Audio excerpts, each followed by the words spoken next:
de julho, ok? Bem, por que estão fazendo tanta pressão para que o pastor Marcos Feliciano não seja ou não continue a ser o presidente da Comissão de Direitos Humanos da Câmara dos Deputados? Deixa eu dizer uma coisa para você. Discordar de pessoas é um direito. Eu tenho dito aqui. Você pode não concordar comigo, você pode discordar de mim. Agora, você não pode deixar que as suas emoções façam porque você não gosta de uma pessoa, ou porque você não tem relacionamento com ela, ou porque alguma postura dela não te agradou, você passe, então, a ser contra ela em tudo. Isso aí, meu querido, misturar emoções com a sua inteligência pode produzir em você problemas de caráter. O que é certo é certo, o que é justo. Quero ser honesto aqui, não vou enganar ninguém. Eu tenho discordâncias com o pastor Marcos Feliciano. Muita gente sabe disso. Eu não vim aqui enganar ninguém. Mas o que é certo é certo. O que é verdade. Por que essa pressão toda para que o pastor Marcos Feliciano, que é deputado federal, não continue a ser presidente da Comissão de Direitos Humanos? Existe um jogo que está por detrás e que eu vou botar agora, vou esclarecer, para você, meu irmão, entender o que está por trás. Qual é o jogo? Preste atenção. Eu tenho dito aqui, vou repetir. Eu não estou inscrito em partido político nenhum. Eu já disse aqui que voto em pessoas. Eu não tenho ideologia, eu voto em pessoas. Se for do PT, PSDB, PSC, sei lá, PP, PSD, não importa. Eu voto em pessoas. Agora, se algum partido político começar a fazer de maneira, mesmo que surda, certo? Uma perseguição religiosa e um discurso antirreligioso contra os evangélicos, aí, meu amigo, eu vou anular esse partido, aí acabou para mim. Eu não sou criança, não sou idiota, e eu sei e eu conheço muito bem o jogo. Então, escuta só. Durante 16 anos, o PT presidiu a Comissão de Direitos Humanos. Agora eles não quiseram mais. Por que será? Pergunte a eles. Por que será? Será que tem alguma coisa inconfessável? Eles, como um grande partido, poderiam ter mantido a presidência, não quiseram. Ok? Então, a Comissão de Direitos Humanos caiu no colo do PSC. E o pastor Marcos Feliciano, que lá na Câmara de Deputados tem feito um enfrentamento em relação a privilégios do movimento gay, a questão de aborto. Quando o pastor Marcos Feliciano foi indicado, meu irmão, os ativistas gay, ok? O PT, que sempre teve como bandeira defendê-los, o PSOL, que é a mesma coisa, tem lá um deputado gay, que só tem essa expressão toda porque é gay, senão não era nada, pelo número de votos que ele foi eleito, e o PCdoB disseram, caramba, vai entrar na comissão um cara que tem lutado contra nós, então vamos jogar pesado. Aí o PT fez um jogo de cena para a opinião pública. O camarada, presidente da comissão outrora, que tinha que presidir, abandonou, renunciou. Jogo de cena. Há 16 anos eles presidiram essa comissão. Por que deixaram? Fazendo jogo de cena para a mídia. Agora, por que a mídia fez uma pressão grande? Minha gente, acorda. Simultaneamente, 2 petistas condenados no Mensalão, condenados pelo Supremo Tribunal Federal, 2 deputados federais passaram a integrar a comissão mais importante da Câmara dos Deputados, a chamada CCJ, a Comissão de Constituição e Justiça. Esta é a mais importante comissão da Câmara dos Deputados. Eu brinco, é disputada quase que a tapa, o deputado que vai para lá, porque tudo passa por ela. Simultaneamente que o pastor Marcos Feliciano foi escolhido presidente da Comissão de Direitos Humanos, 2 deputados federais do PT, que eu não vou dizer nome aqui, condenados pelo Supremo Tribunal Federal, foi indicado e estão participando dessa comissão. A imprensa, quietinha, não falou 1/10 do que falou de Marcos Feliciano sobre isso. Então, olha o jogo para tapar isso. Minha gente, o jogo é muito violento. Então, vamos desviar a atenção da sociedade para não perceber que 2 deputados condenados pelo Supremo Tribunal Federal por corrupção estão participando da comissão mais importante do Congresso Nacional, que é a Comissão de Constituição e Justiça da Câmara dos Deputados. 2 deputados do PT condenados no mensalão. E aí desvia o foco para a sociedade não perceber isso. Esse aqui é o jogo. E eles têm muita influência. O que tem de jornalista aí, meu irmão, que faz o jogo desses caras? Então, o que está por trás?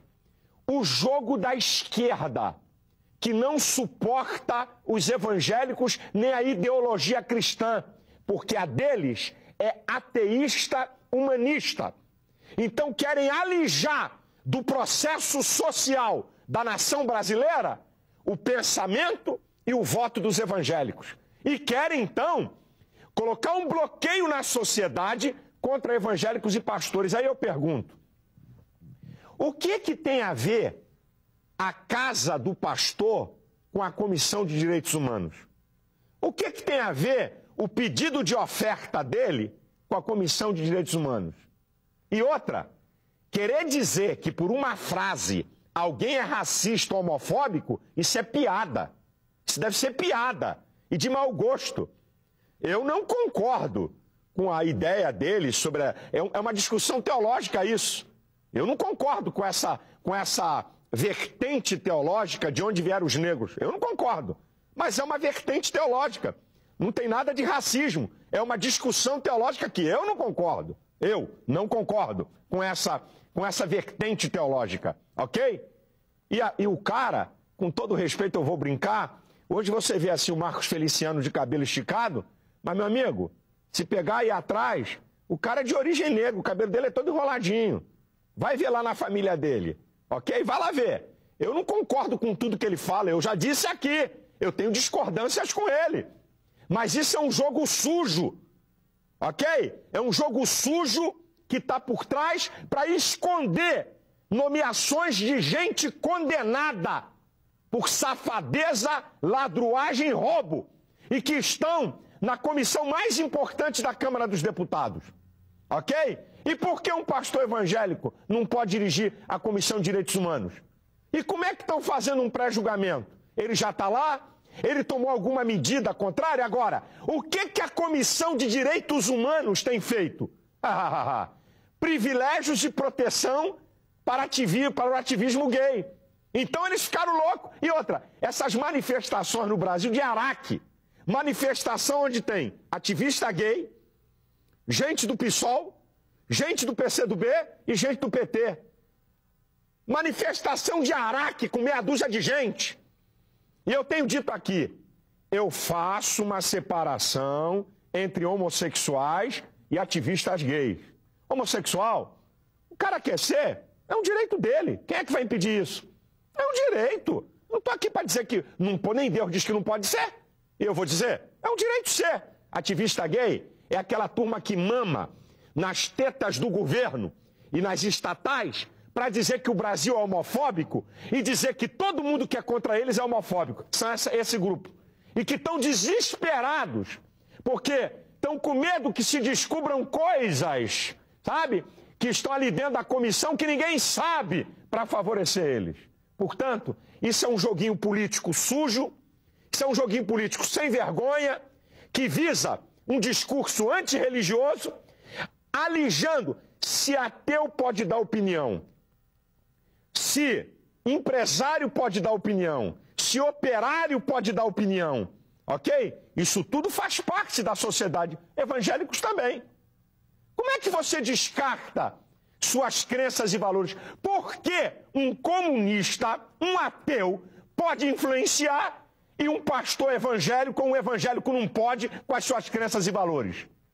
A verdade é que há uma mudança de paradigma. O modelo judaico-cristão que impera no mundo ocidental, Eles querem mudar, e isso é a esquerda. Esse sistema falido comunista, que não deu certo em lugar nenhum, e que eles ainda têm, porque, minha gente que fala bem do governo de Cuba tinha que comprar uma passagem de avião só de ida para essa raça.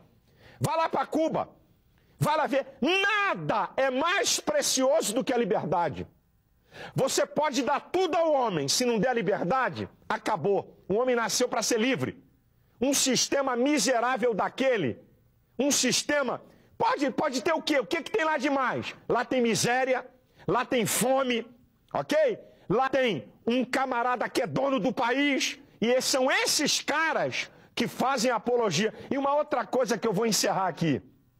Quando o presidente do Irã esteve aqui no Brasil, Ahmadinejad, acho que é o nome do cara, nome difícil, ok?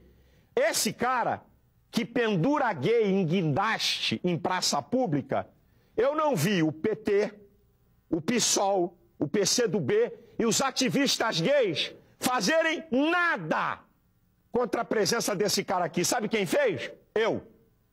Botei faixas em frente ao hotel, botei faixas em frente à Conferência Mundial do Meio Ambiente, protestando contra ele. Os ativistas gays, caladinhos. O PSOL, caladinho. O PCdoB, caladinho. O PT, caladinho. Ainda foram lá em reunião receber bandeira dele. Esse ativismo de meia tigela, eu nunca vi esses caras fazerem nada contra um cara que manda matar gay. E outra, é isso aqui. Pastor, cuidado, porque o seu discurso pode provocar intolerância. Conversa. Eles querem me calar. Qual é o registro policial que um evangélico bateu ou matou um gay? Quando é que um gay foi maltratado numa igreja evangélica? Isso é palhaçada. É para nos calar e o povo de Deus não pode cair nisso. Irmãos, eu não estou numa partida de futebol, gente. Pastor Silas 2, ativismo gay 0. Ativismo gay 2, Pastor Silas 0. Querido, vamos fazer o seguinte, não vamos mais combater o pecado, não. Não vamos mais, não. Não vamos falar contra o pecado, não. Sabe por quê? Porque estão pecando, Jesus vem, muita gente vai para o inferno. Qual é o papel da igreja? Não vos conformeis com este mundo. Se vão aprovar a lei ou não, é uma outra história. Eu estou marcando uma posição, que é a posição da palavra de Deus e da igreja de Cristo nessa sociedade, que é o nosso papel. Então eu estou dizendo aqui o joguinho, por que não querem um pastor numa comissão? Eles têm interesse nisso, porque eles querem privilégio. E esse jogo sujo de falar da vida de pastor, de dinheiro, é tudo para denegrir e nós não podemos cair nessa. O pastor roubou, o pastor construiu o dinheiro, o patrimônio, roubando da igreja. Como é que é? Quer dizer que pastor não pode ter alguma coisa? Eu já mostrei meu imposto de renda aqui. Quer dizer que pastor não pode ganhar oferta? Não pode vender material? Conversa fiada é essa, rapaz. Vamos deixar de ser tolo e deixar de conversa fiada. Essa é a verdade. E tem mais, hein? Estou avisando ao povo evangélico. Estou avisando a você. Não se espantem se amanhã plantarem uma notícia para tentar me denegrir. Eles são capazes de tudo. Não se espantem de tentarem armar uma, torcer fatos para me denegrir diante da opinião pública. Não se espantem. Me ouçam. Se isso acontecer, me ouçam antes de me julgar. Cuidado com o julgamento desonesto. Cuidado. A Bíblia diz que o julgamento tem que ser conforme a reta justiça. Tá? Não julgueis para que não seja julgado. Esse é um texto. Agora, vai lá em João.